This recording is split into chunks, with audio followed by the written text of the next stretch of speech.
Two guys and a mic. It's Jim Ryan along with Mark Rizzo and a very special guest this week. You probably recognize the face more than you recognize Mark and I.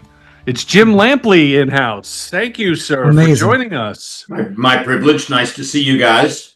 Nice to see you. I've seen you on TV since for forever. When did you first get into television? When was your first time you were on the TV?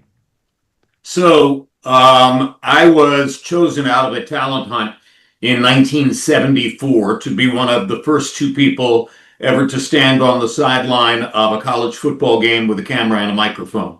That happened in the wake of engineering discoveries that ABC Sports had made at the Munich Olympics during the captivity of 11 Israeli athletes by Black September terrorists. ABC Sports learned that wireless cameras and microphones would do things that they hadn't thought they would do.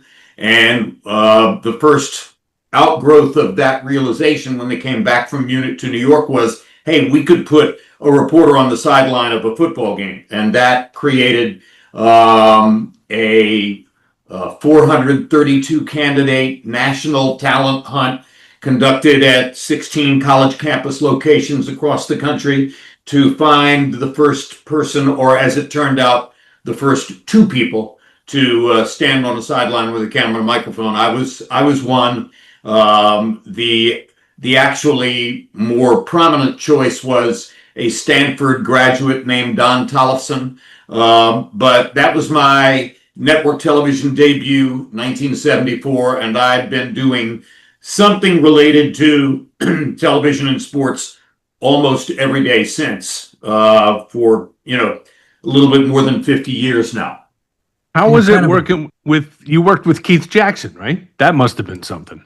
Well, that was Keith's first year as the play-by-play announcer for the lead college football telecast. That was Keith's consolation prize because he had been removed from Monday Night Football after the 1971 and 72 seasons. And then they offloaded Chris Schenkel from the primary college football game to give Keith a carrot, which was the lead game in college football. And it was the right job for him. It was the right position for him. He was a natural part of the college football environment, and a kind of ornery old cuss. Great broadcaster, great person to learn from. Many of the lessons that I carried all the way through my career began with Keith that fall. Just the way he would do like the big fellas and the big hosses up front. It was just there was a lot of folk language and folklore in the way that Keith delivered football, and that was good for college football at that time. So tell us about your new book. Your book, it's called It Happened. Yeah, It Happened. Yeah, there you go. Well, great just cover. Happens to have a copy of it right there. Yeah, it is a good-looking cover, by the way, and I did not realize the significance of that. My neighbor here in Chapel Hill is the nation's leading fiction author, John Grisham. I think we heard of him. Yeah. When Grisham first saw this book, the first thing he said was, "Oh my gosh, what a beautiful book." And I said, "Does that mean anything?" He said, "You have no idea what that's going to mean to you in terms of sales. Pretty books, attractive books, books with good-looking covers jump off the shelves a lot quicker than other books. And there's no logic to that. Obviously, the words inside are what matters. But yes, you are going to benefit from the fact that it's a very dynamic, very good-looking cover with, by the way, a not too terribly bad picture of Jim Lampley from not at all ringside boxing days at HBO. Let's put it this way, Jim. It's better than any picture Mark and I would take. Hey, speak for yourself, Jim. Watch out.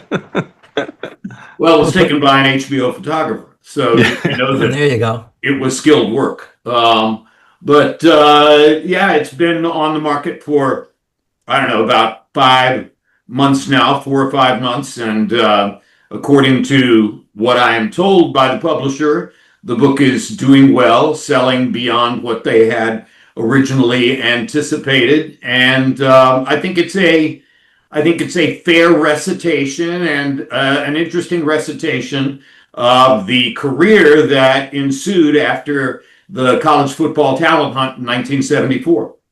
It's two guys and a mic. Jim and Mark are here with famed TV reporter, famed TV sports announcer, actually, not even reporter, sports announcer, Jim Lampley, who's got the book It Happened. Mark, you got a question for Jim? Well, before you jumped on, I was speaking to him about a couple of things, but I mean, when he mentioned 432 candidates to get that kind of a gig started, no wonder you said you were very lucky. I mean, the odds of that, I mean, obviously you're 100% correct. So many of my friends have said, why does the title say lucky when you had talent, you proved yourself, et cetera, et cetera? And I say, look, when you're chosen from a talent hunt out of 432 candidates for what is supposedly going to be one, it actually was two of us who were chosen for the job. And you are probably the one candidate who least fits all the credentials they have trumpeted as what they were looking for. They were looking for a legitimate undergraduate age student. I was in graduate school and I was 25. They were looking for somebody with no previous broadcast experience. That wasn't me at all. I had done a good deal of pregame and postgame shows and coaches shows and radio shows and things of that nature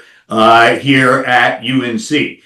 So I defied all of the descriptives that they used in establishing what they were looking for. And I eventually was one of the two people who was chosen for the gig, partially because the legendary television executive sports president of ABC Sports, Roone Arledge, at that time, got cold feet at the last minute about putting somebody on the air who was stone cold, no background, no broadcasting experience, and asked the person who was conducting the talent hunt, his chief assistant, Dick Ebersole, did we talk to anybody who has been on the air a good deal? He said, yeah, there was a guy from North Carolina, but we didn't really get along well with him in the interview. And Arledge said, let me look at him.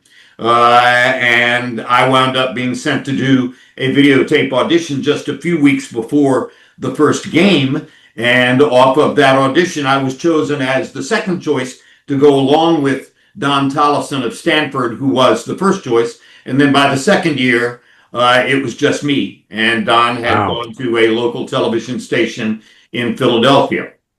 So did you think at this point, right, you're doing college football games, you're working with Keith Jackson, and you're working for ABC and Roone Arledge, did you think, like, this is it, I've hit the big time, this is what I'm going to do for I mean, did you think like you had scored like from market bingo, right, 2000 to market 101 immediately?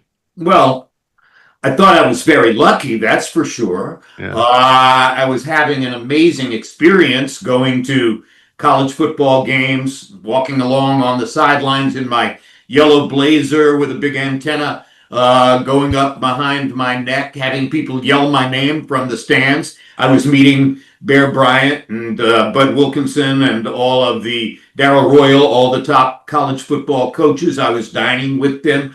I was flirting with cheerleaders on the sideline.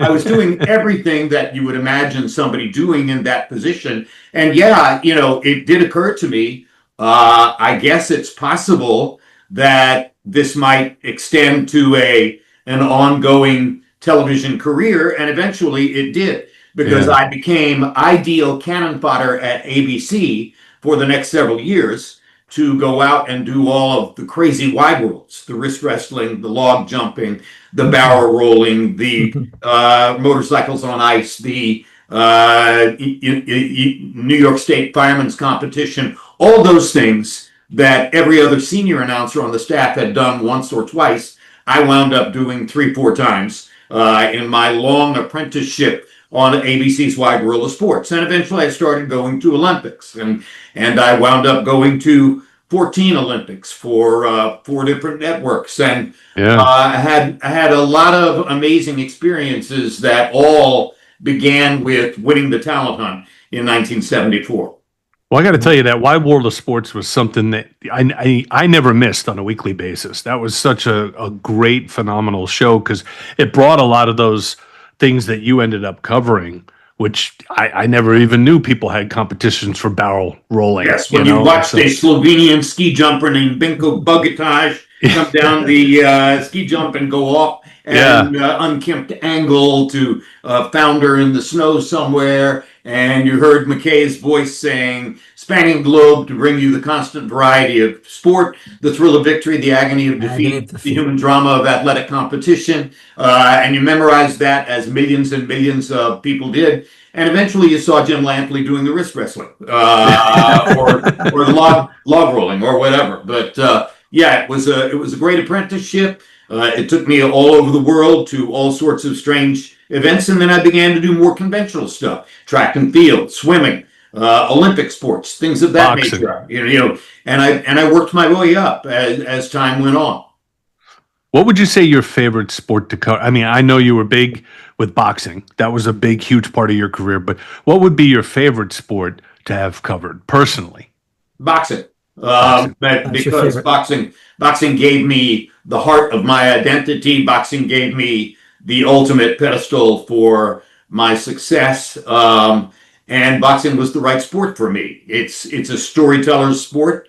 And it requires a certain level of humanity and literacy, and I think I have some of those qualities. And I was originally assigned to boxing at ABC Sports by Arledge's successor in the presidency of the division, a guy who wanted to get rid of me and who chose to get rid of me by assigning me to boxing. He was absolutely certain that I would be the wrong personality fit for that sport. And he also saw that the audience would see me as the immediate successor to Howard Cosell, and that they wouldn't like that. I had already suffered some personality diminution being the successor to Cosell on halftime highlights on Monday Night Football. So that had been a negative experience to begin with. And now here came a guy who was assigning me to another sort of Cosell inheritor role in a clear effort to get rid of me. He told my agent, "I'm going to make him walk away from his contract.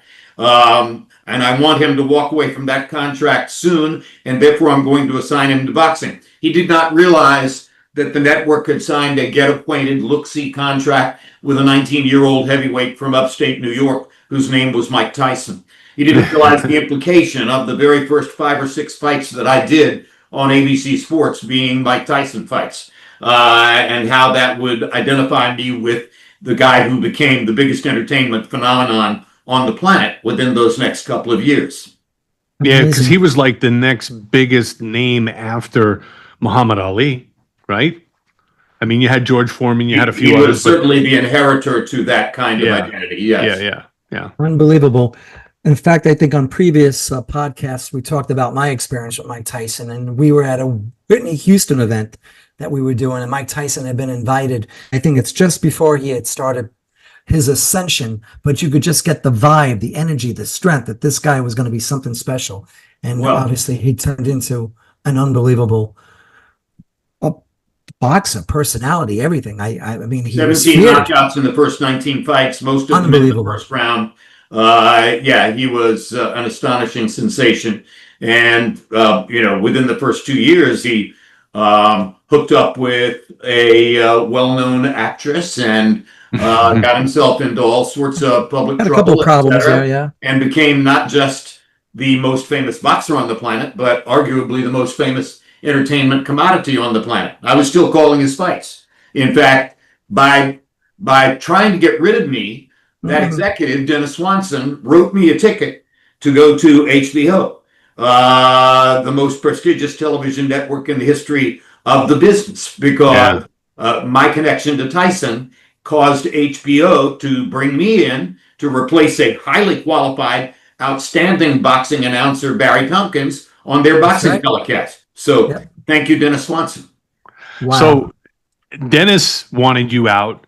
How did you get it? Did you get along with Howard? Or was that a tough? No, I didn't get along with Howard, but that was. I don't think anybody did. Because Howard didn't want to get along with me. There was a moment when he had a weekend magazine show called Sports Beat, and Sports Beat consisted of Cosell, doing a sit-down interview in the studio with Bowie Kuhn, Al Davis, George Steinbrenner. There's one other I'm leaving out, but it was always one of the same four people for that interview. And then there had to be a reporter who would go out on the road and do a feature piece so that there could be a show. And I became Cosell's Cub reporter on SportsBeat, for which he ridiculed me no end. And he was aggressively mean-spirited and negative. But that's okay. I was fine. I was doing television. I was getting paid. I was moving along in the world. Eventually, I would be free of Howard, too. I heard he wasn't the easiest person to get along with. And no, he's got a pretty poor reputation. Yeah. Yeah. Not the nicest guy. Interesting. Amazing. Interesting things. So, the Olympics. Did you have a favorite Olympic sport? 14, right? 14? Was it 14 or 15, Jim? 14. I think it's 14, yeah. 14 Olympics, 7 summer, 7 winter. The first one was Innsbruck in 1976. The very first Olympic event I ever attended was Franz Klammer's downhill run on Patrick Koffel Mountain at Innsbruck, maybe the most famous alpine ski run in the history of the Winter Olympic Games. I had a lot of good fortune at Winter Olympics, going to amazing and memorable events. In 1980, I was sent on a last-minute flyer, an Arledge inspiration, send Lampley to the hockey arena for the U.S.-Russia hockey game. Maybe an interview or something like that to do. So I went to the Miracle on Ice, more or less by accident. Wound up interviewing Mike Ruzioni and Jim Craig on the main street of Lake Placid after the game was over. Millions and millions of Americans, by the way, think that they watched the Miracle on Ice live. They did not. I learned that from your other podcast. Videotape during prime time, because the game took place at 5 p.m. And the Russians would not move the game for American television. Yeah, I remember watching it at night, and I thought I was watching it live too. But the thing that always stuck with me was Al Michaels' call at the end. But I remember seeing you do your interview on Main Street with those two players back then. But that was obviously something huge for the country, and it must have been very special to be involved with the whole thing when you realized what that team had done. It was a powerhouse hockey team. And in fact, to this day, I go into lengthy descriptions of everything that Herb Brooks did. It's the greatest single coaching job of all time, because those kids could not possibly have beaten the Soviet Union in the semifinal hockey game at those Olympics. It just simply was not possible. And Brooks pulled it off. In essence, Eruzione and Craig would both tell you this. In essence, he pulled it off by making them play against him. He said to me later, he said, if I had allowed them to focus on the fact that they were playing the Czechs and the Russians, they would have had no chance whatsoever. I had to make them hate me with such a violent passion that they would go onto the ice thinking of nothing other than how they wanted to show me they were better than I thought they were. And that's what I did every day in practice and every day in preparation for the games, was make them despise me, make them hate me, so that all their passion would go to proving me wrong. And it worked. It worked. Yeah. It was a brilliant coaching job. So if you're going to rank, let's do the top 5, because there's probably way more than this, but your top 5 greatest moments that you worked in sports, how would you do that? He's got a lot. Miracle on Ice is number 1, and obviously that's Al's play-by-play call. That's Al and Ken Dryden's event. I was a last-minute throw-in reporter sent to do a post-game interview if I could get one, and I was lucky that I had met Eruzione a few days before. But that's clearly the number 1 memory. The fact that the first Olympic event I ever saw was Klammer's downhill, and it's still incomparable pretty much to this day. That's way up there. The fact that I did do 14 Olympic assignments, 7 summer and 7 winter, and that is supposedly the largest number ever for an American sports commentator. That's huge for me. I did the sideline at the very first football game ever played in the Superdome in New Orleans, Penn State versus Alabama for the national championship in the Sugar Bowl. I forget which year in the 70s, but that was the first game ever played in the Superdome, first game ever played with a giant TV monitor that was situated above the field. And at some point in the middle of the first quarter, the officials on the field stopped play to run to both benches and urge the players on both benches to quit watching the game on the monitor up above them, because by doing so, they were endangering themselves. A play could come out of bounds, players could roll across the sideline out of bounds, and the people who were looking up at the screen wouldn't see that and would not be aware that they were in danger. That became a giant cause celeb right in the middle of the game. You know, there are a lot of things that I will never forget from my lengthy and eventful career. So when you're broadcasting and you're obviously covering a fight, you're up close to the ring. Can you feel the punches? Can you feel that? Well, I've never felt a punch. I mean, can you feel what's going on? I put on heavy gloves and was in something like a boxing match at summer camp when I was 8 years old, and I can remember getting hit. But no, I've never tasted the kinds of things that professional fighters taste. But I've spoken to them a great deal about it, and I've learned all of the basic principles of what goes on during boxing matches, and I've worked with Ray Leonard and George Foreman and Roy Jones and various other legitimate, great expert prize fighters. And so now I have a long backlog, a long dossier as a boxing blow-by-blow guy, and that's the way most people tend to remember me from my television career, is boxing blow-by-blow. Because let's face it, HBO was the #1 telecast entity for boxing, far and away, not really comparable to anything else. 30 years on HBO. That's a long run for anybody doing anything. Yeah, it is. When you sat down to write this book, you had all the stories, you had everything. How what's the task like? I mean, how long, soup to nuts, does it take before you get what you wanted to submit to the publisher? Took about 3 or 4 months, and I told myself from the beginning I wanted the book to be as personal as possible. It is, after all, an autobiography. And so I disciplined myself not to do any notes or outlining. I decided that I would write the book the way that my mother or my grandmother would have told the story to me. My mother and my grandmother competed for my attention for 30 years after my father's death when I was 5 years old. And the way that they competed for my attention was as storytellers. They were both nonstop, inveterate, skilled, professional level storytellers. My mother would stand in her kitchen in South Florida. My grandmother would stand in her kitchen in Hendersonville, North Carolina. I would sit and listen for hours, and they would tell me stories. So when I got started writing the book, I know my story. I know who I am. I know what I experienced. I know what I went through.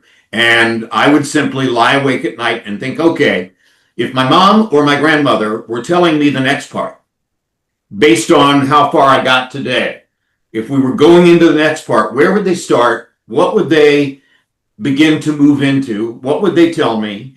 Which would do it differently, et cetera, et cetera. And I would try, literally, lying on my pillow at night and listening to my mother and my grandmother tell me the story.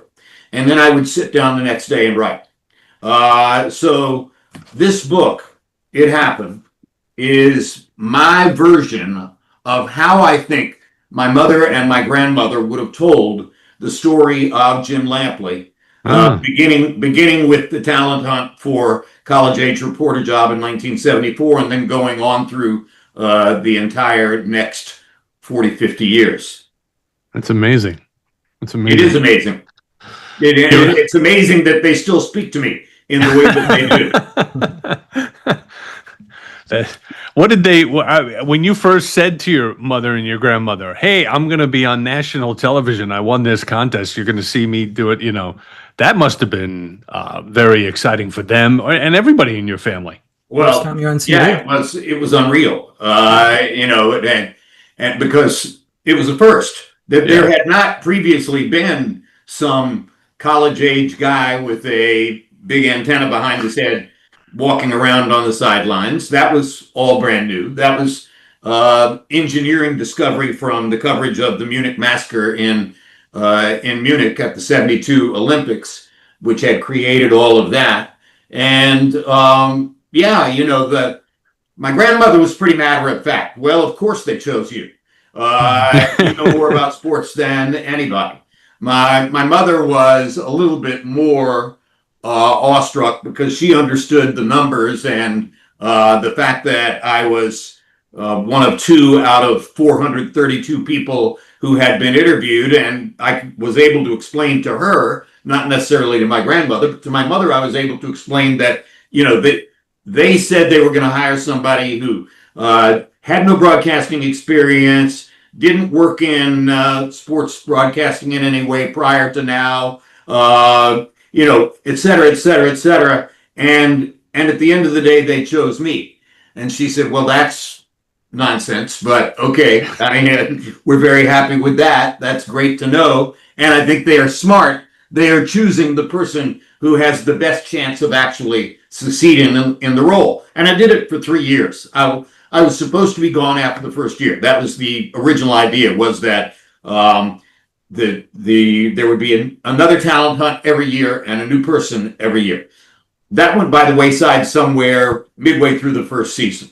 The producer of the college football telecast said, no, we're going to bring him back because he's still young. He still looks like a kid. This will work. And so I wound up doing 3 seasons of college football before eventually I was succeeded by fill in the blank. A woman, because it was so clear from the beginning where all this would ultimately go, that this gimmick role, this non-essential role on the sidelines of the game would ultimately be a great way to put attractive and intelligent, sports innovative women on the air. And so most of the people who followed me in the line of succession onto the sidelines were women. And it's still the case. I mean, to this day, many women are the sideline reporters, or they're ex-players. Like I think back to Tony Saragosa and stuff like that. And they're good at it. Yes. Yeah. And it's been a logical and justifiable way of involving more and more women in sports broadcasting. One of the greatest, Melissa Stark, was my feature reporter on my boxing magazine show, The Fight Game, at HBO. Hadn't covered boxing before, did a fantastic job for me. Amazing. And one of the things, I mean, what you did, now it's like done in every sport. Even in baseball, they have a guy down by the dugouts, and then now they wire players up so you can have conversations. Why did you throw the fastball on 3 and 2? Didn't you think that you might get away with a breaking ball there? Yeah, I've seen that. Yeah, or they're talking to the players while they're out on the, they got one mic'd up during the inning and he's out there running and oh yeah, I'm here to play a game. So Jim, growing up, were you an athlete? Bad one.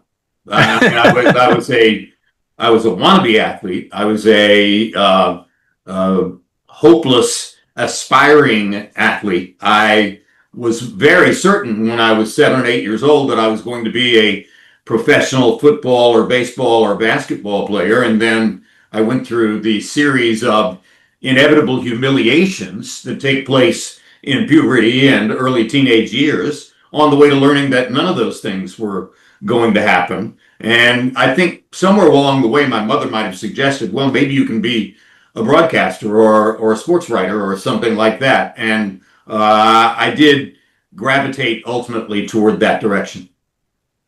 Interesting.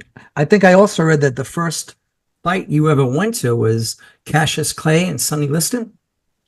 February 25, 1964, Miami Beach Convention Center in Miami. I saved lawn mowing and car washing money for several weeks to put together the money to buy a ticket. I don't remember whether it was $50 or $100 or $150.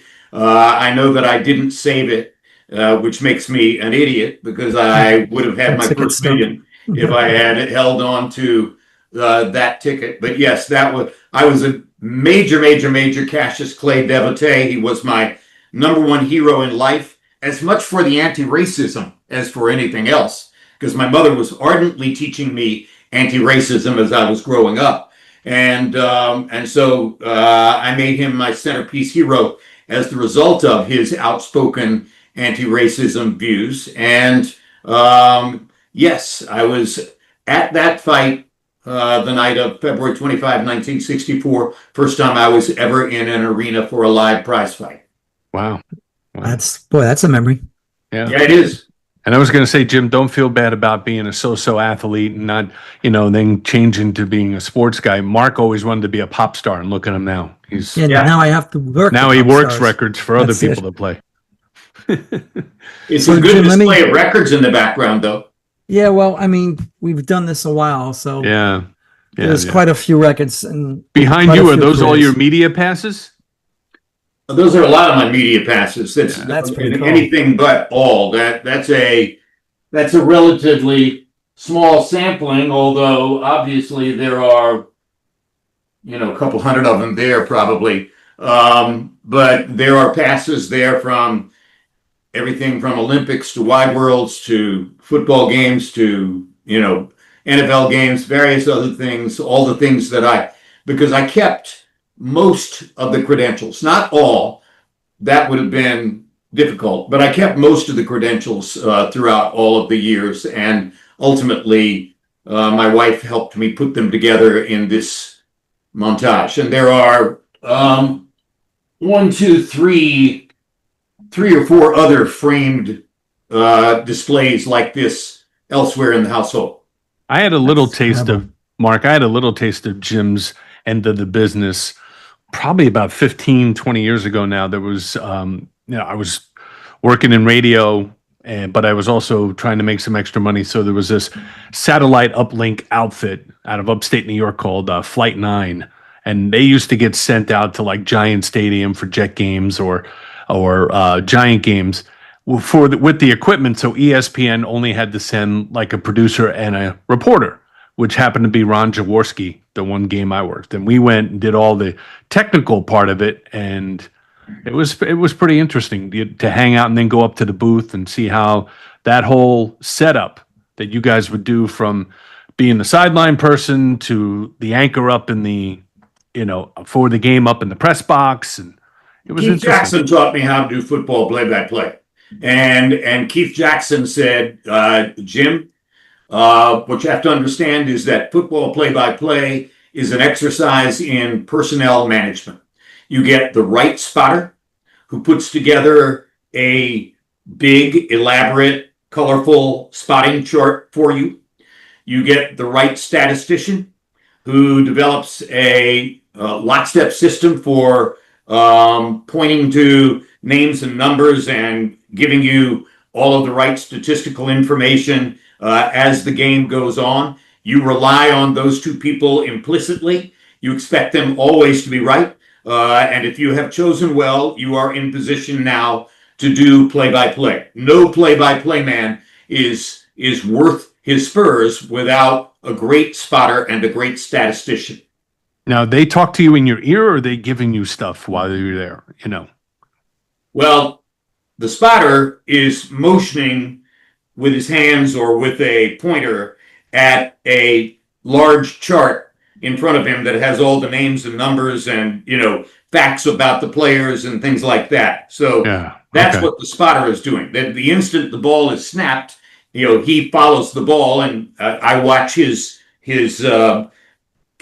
instrument, his pencil, as it goes around moving the ball where it goes. Oh, okay. And the statistician is pointing to numbers on a statistical chart that he has developed.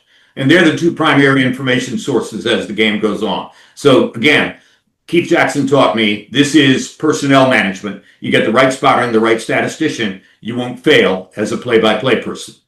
Interesting. Yeah, boy, a lot goes into it. Who knew? Well, I knew it was probably more than, just getting up there. Because, think about where they sit in the press box, right? Sure. Sometimes even up that high, you probably need binoculars to see stuff going on the field. So a lot of spotters use binoculars. Yeah. A lot of spotters don't like binoculars because they distort. Yeah. So you got to be skilled. You've got to be very, very comfortable with the binoculars. I don't make that decision or didn't make that decision when I was a football play-by-play guy. Right. That decision is made by the spotter himself. Interesting.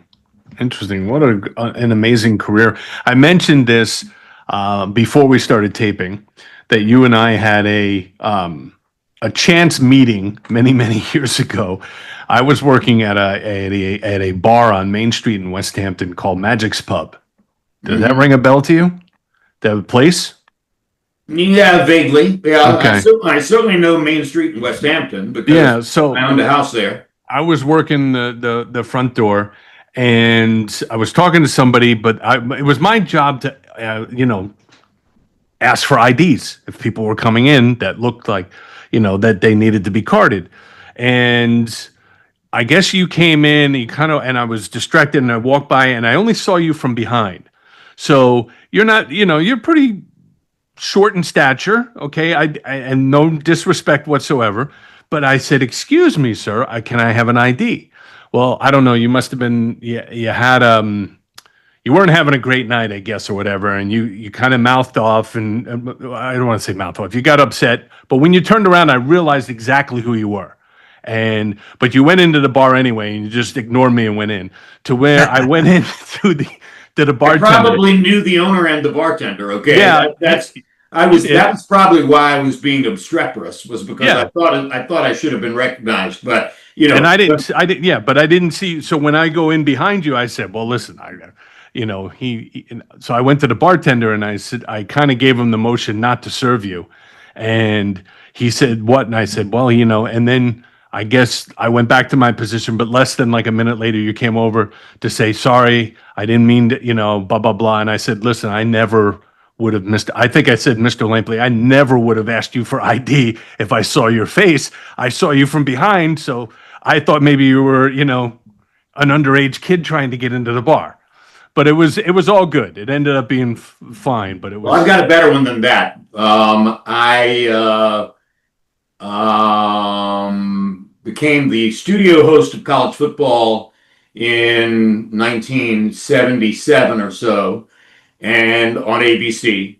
And as the studio host of college football, I had to have an associate producer who was paired with me to go out and do feature pieces during the week. We needed to do 2 college football feature pieces every week to put on the pregame and postgame shows. And they brought in a guy from CBS to work with me.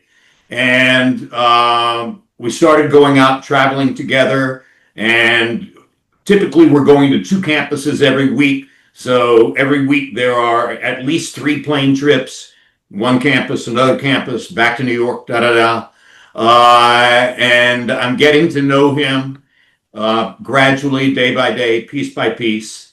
And one night we are in a bar in Westwood, UCLA, and we're talking about what we're doing and what else we're going to do and stuff like that.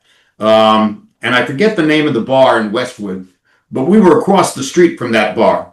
And the guy turned to me and said, "You don't realize it, but I've actually known you for 5 or 6 years." And I said, "Pardon me? How have we known each other 5 or 6 years? And now that we've been working together several weeks, how come you never mentioned it before?" He said, "Well, I figured you wouldn't remember it." I said, "What was it?" He said, "I served you a beer at Monty's," which was a bar in Westwood. He said, "I served you a beer at Monty's 4 years ago." And I said, I said, wait a minute, you served me a beer at Monty's 4 years ago. And now we've been traveling together, sitting on planes together, working with each other, checking into hotels together for literally several weeks. And you've never previously mentioned it? He said, yeah, I knew I'd get to it sooner or later. Unusual guy. Great guy to work with. That's funny. Yeah. So Jim, I want to go back to the book again because it's called It Happened. And I think that's very important to talk where that came from, because that's a fight we all remember. I knew exactly where I was when that happened. And we were actually moving to our house in Melville, and we had nothing in the house yet. The movers were bringing in furniture. I said, you got to plug the TV in. We got to hook up the cable. I got to watch this fight. And sure enough, it's one of the most unbelievable fights of all time. And I'm sure you could take it from there and fill us in on the atmosphere. George Foreman versus Michael Moorer. And in a play-by-play career, inevitably there are going to be some moments when you are suddenly presented with a challenge that you recognize is meaningful and that it's important to try to get it right. The first one of those that I experienced in boxing was in Tokyo, the morning, I should say. It was 11 o'clock in the morning, Tokyo time, when Buster Douglas knocked out Mike Tyson in what I knew was going to be seen as the biggest upset in boxing history. We already discussed that the very first live prize fight I had ever attended, Cassius Clay versus Sonny Liston in Miami Beach, was the biggest upset in boxing history to that moment. And now, as Tyson lay on the canvas, having been knocked to the canvas by Douglas, I'm thinking, oh my gosh, the first live prize fight I ever attended was the biggest upset in the history of boxing. And now here's the fight which will succeed it as the biggest upset in the history of boxing. What am I going to say?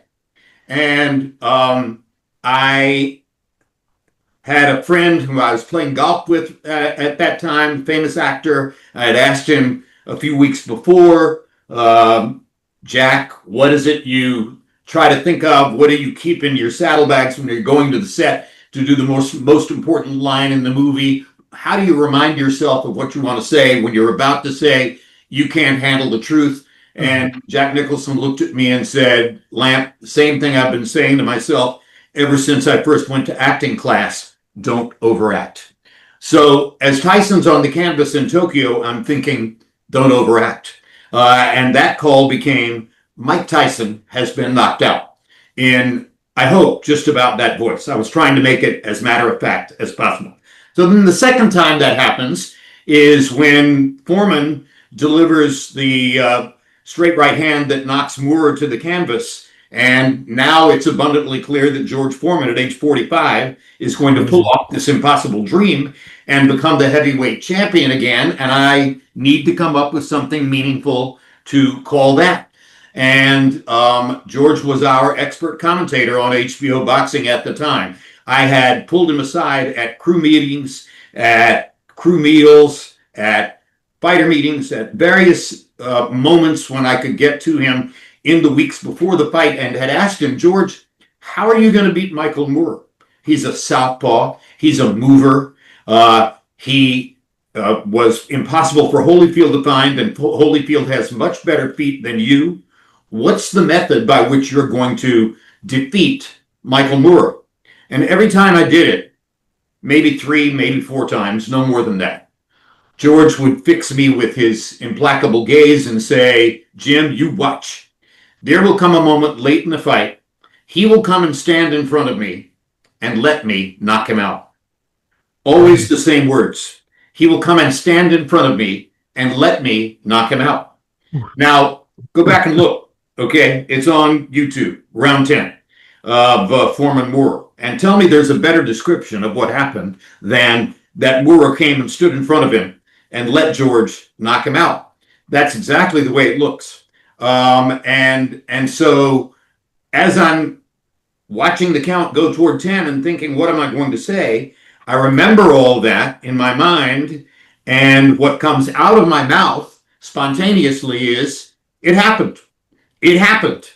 And then I fill it in with 45-year-old George Foreman, 20 years after his loss to Muhammad Ali and Zaire, has won back the heavyweight championship. But the phrase "it happened" was me talking to George directly about what he had said to me was going to happen in the fight.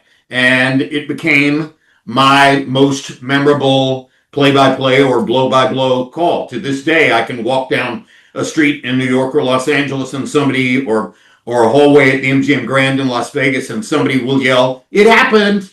And so that was the obvious title for the book. Now, put that together with the fact that the publication date for the book was April 15th. That's when "it happened" is going to happen. Uh-huh. Foreman died 15 days before that date. So for George Foreman, by now a good friend, to die unexpectedly 2 weeks before the publication of my book, in which the prologue is about the 19-year-old me watching the 19-year-old him win his Olympic gold medal in Mexico City. The title comes from my call of his knockout of Michael Moorer. His identity is going to be a big part of the promotion and sale of the book, just like we're talking about him right now. It could not have been more striking, uncanny, ironic, and almost scary that George checked out exactly at that moment. It was almost like unintended ancillary promotion for the book. So I think about him every day. I miss him every day. He's one of the most amazing people I ever met. And as long as I live, I will remember the words "it happened" in that context and with George in mind. Very nice. Definitely. He seemed like he was a very nice guy. I never heard anything bad about him. He seemed to wonderful be man. Very generous. So all your years of knowing him, did he give you a grill? What? Did he give me a grill? With all the years of him knowing you, No, I bought a grill. Listen, everybody bought the grill. How could you dishonor him by asking? He gave me a watch. He was a very generous man, and he gave me a very expensive watch because he knew that I liked watches. Nice. But no, the grill I bought. Everybody did. And all the other things that he sold too. Exactly. Yeah. He was definitely a character and a good, he was a great guy to listen to. Because he used to call me, around the telecast, he used to call me young man. Yeah. Young man this, young man that, etc. Every time he called me young man, I would find a moment to say, "George, your birthday is January 12, 1949. My birthday is April 8, 1949. We are less than 3 months apart. Why do you always call me young man?" And he said, "Because you're such a young man." That was his explanation. It sounds like something he would say too, right? That's great. Because you're such a young man. Yeah. Nice. Interesting. All right, so let's see. If I was going to ask you, obviously, I would think George Foreman would be your favorite fighter from boxing, from the sport, your favorite person from that sport. What about football? Did you have a favorite player that you enjoyed interviewing or working? Well, when I was a junior high school kid in Miami, having just moved there from Hendersonville, North Carolina, my mother was looking for ways to keep me engaged, keep me entertained, keep me out of trouble. And she bought season tickets for the University of Miami football games on Friday nights in the Orange Bowl. And the first year that we went to those games was the sophomore year, first year as a starter for a quarterback named George Mira, M-I-R-A. George Mira was a brilliant scrambling quarterback with a rocket arm from Key West. He was of Cuban derivation, handsome, glamorous, etc. And he was my instant hero in Miami, and I spent those 3 years watching George Mira play. And when I graduated from the University of North Carolina, I still had a number 10 George Mira jersey in my closet.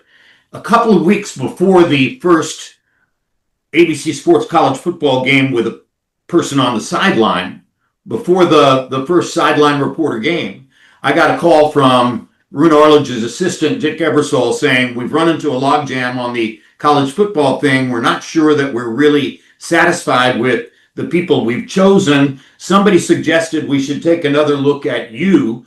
Would you be interested in going out and doing an audition? And I said, Dick, I've already interviewed for other jobs. I'm coming to work in a job called program planning. I'm very excited about that. I'm planning to be in the office September 15. I don't need to be bothered anymore about the college age reporter thing. I was never the right person for that anyway. There was a little pause, and Dick said, you know, the reason I'm calling you is because Rune Arledge wants you to do this audition. And if you go to work in program planning, he's your boss there too. Anywhere you work at ABC Sports, he's your boss. So the bottom line is, this is sort of a command performance. And I said, okay, what do you want me to do? They wanted me to go interview George Mira. George Mira had been busted out of his last professional football assignment. Now he was with some new show and tell league, World Football League, something like that, playing in Birmingham, Alabama. And ABC Sports wanted me to go with a camera and a microphone to Birmingham, Alabama to do a sit-down interview with George Mira. And Dick was going to great pains on the phone to try to explain to me who George Mira was. And I did not bother to wise him up. I didn't say, look, you know, I was Jersey in my closet. He was one of my childhood heroes, et cetera, et cetera. For once in my life, I bit my tongue.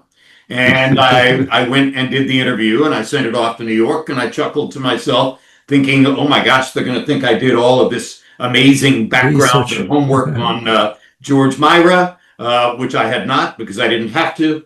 And a week or so later, I got the call that said, be in Knoxville, Tennessee on September 7th, be on the Tennessee sideline. You're going to be doing our college football reporter position.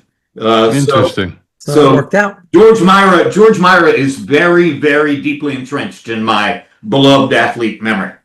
All right. Fair enough. Well, speaking of football, now that you're down there, are you next door neighbors with Bill Belichick? I was in the middle of the NBC Sports Pro Football hierarchy, doing play-by-play in the early to middle 90s at some point, and I probably did a half dozen or more Bill Belichick games in Cleveland. So I have sat with him in his office. I have watched film with Belichick. I have talked to him about his roster with the Cleveland Browns. I saw Belichick at a time when his teams were struggling to go 8-8 or 6-10.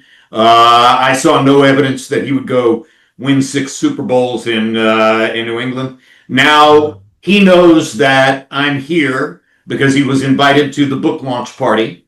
I know that he's here because I read about his girlfriend every day, and on we go. I have football season tickets this fall, and I am expecting to be rooting for Bill to win Carolina football games. And by the way, do you know why Bill Belichick is back here?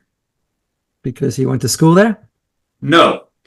He was a 4, 5, 6-year-old boy here when his father was on the football coaching staff as an assistant to a coach named Jim Hickey. And one thing, when people were dumbfounded that Bill Belichick took this college football coaching job in Chapel Hill, I said to many people, dozens of people, if you've ever spent any period of time in your life in Chapel Hill, I don't care how old you were, whether you were a 4-year-old boy or a 40-year-old boy, you don't forget it. You don't easily flush this place out of your system. We are a cult. And by the way, he has not forgotten his boyhood in Chapel Hill.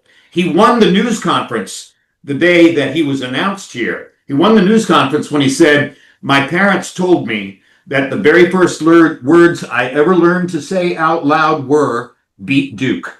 So you initiate yourself that way, you know what you're doing. He knows It should be fun. I thought maybe your story makes a lot more practical sense than when Mark just mentioned that. I said, wow, the guy he said was the best defensive player he ever coached or saw went to North Carolina, and that would have been Lawrence Taylor. Lawrence Taylor was one of the greatest defenders of all time. Yeah. Amazing. Yep, that's for sure. Jim, before we let you go, I just wanted to ask you, is there a sport that you never did that you would like to?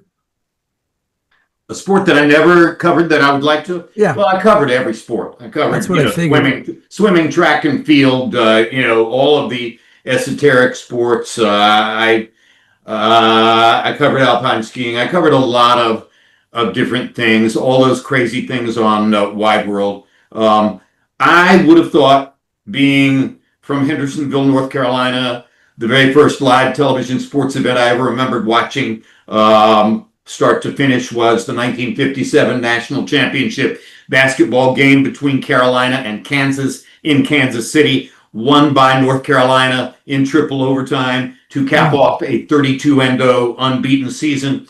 I would have thought, as a person who ultimately from there gyrated forward to eventually doing the Dean Smith radio show, I would have thought that I was going to be, at some point along the way, a great basketball play-by-play man. I was not.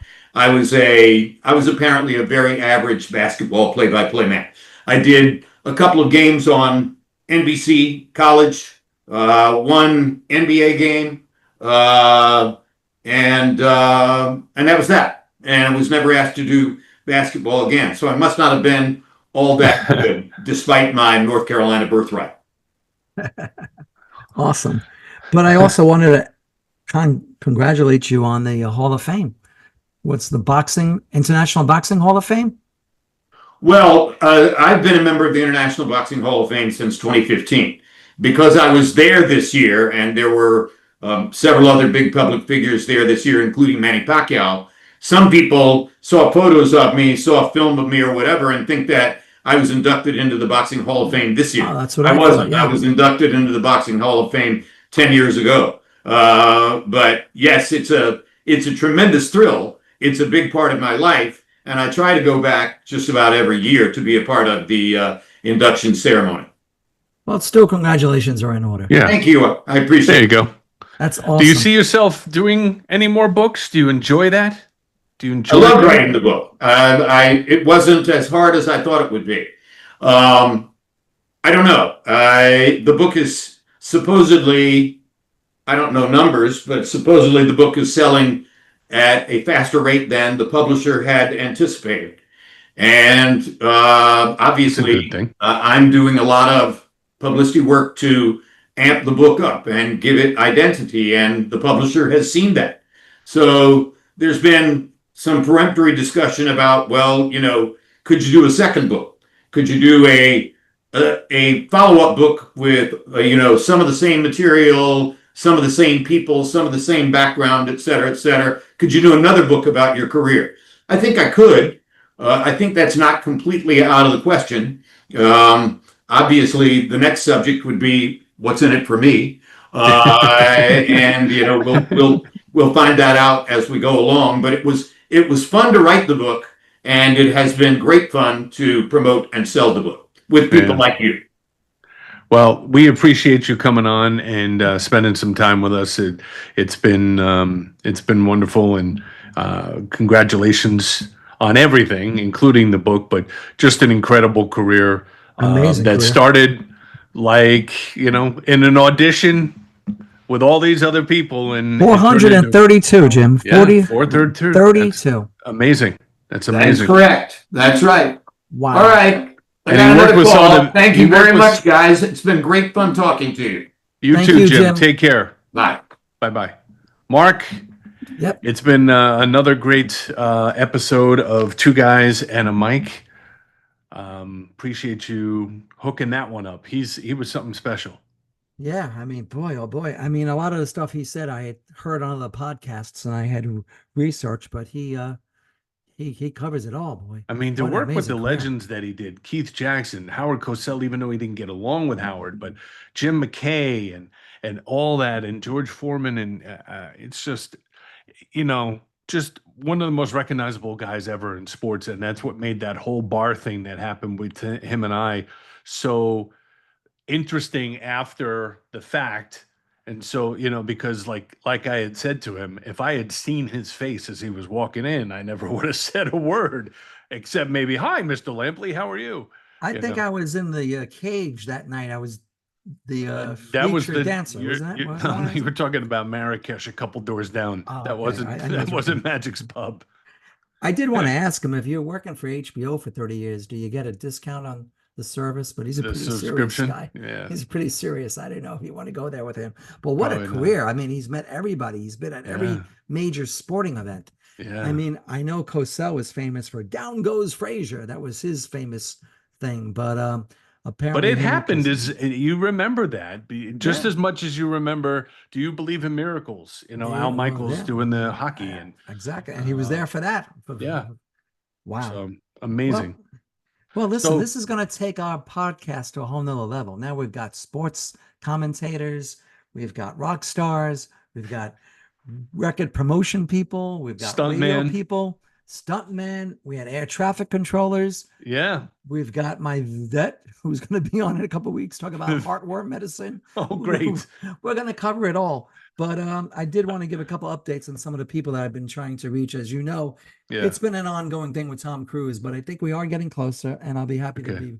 be talking about that news. I know obviously in the past podcast I made a joke about the neighbor whose name is Tom Cruise, but I mean You I'm should getting just closer say, to the real Tom Cruise. you should just say, Tom, we all know you're going to make another Mission Impossible. He's Someone's gonna going to come need up with us. more money and a He's gonna need script, us. He's gonna need, you listen. know? We had Rick Springfield. Tomorrow he's on the Today Show. We had Peter Sincotti. He put out a new album. He's over in Europe selling out places all over Italy and across the world. We had Dave Kaz. He was on the cruise and went through the roof. He put out a jazz album. He's doing well. He's got a summer tour. They start here, their careers explode. Yeah.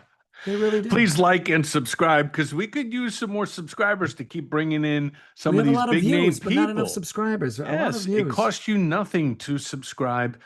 Spread the word. We appreciate it. It helps us continue going. And you can find us not only on YouTube, that's our homepage, but you can find us on Spotify and Apple Podcast and Stitcher and a whole bunch of other places. Wherever you get your podcast, basically, Pandora, doesn't matter. You can find two guys and a mic, and we so appreciate you Well, before liking you go, and ringing the bell so that you don't miss an episode. Actually, okay, what do you need? Somebody said we have to hashtag more things, like hashtag Jim Lampley, Okay, hashtag, the people, and somehow it shows up on this internet nonsense that people find these things. Like if we would have hashtagged Rick Springfield, we'd be over 90 million, I'm sure.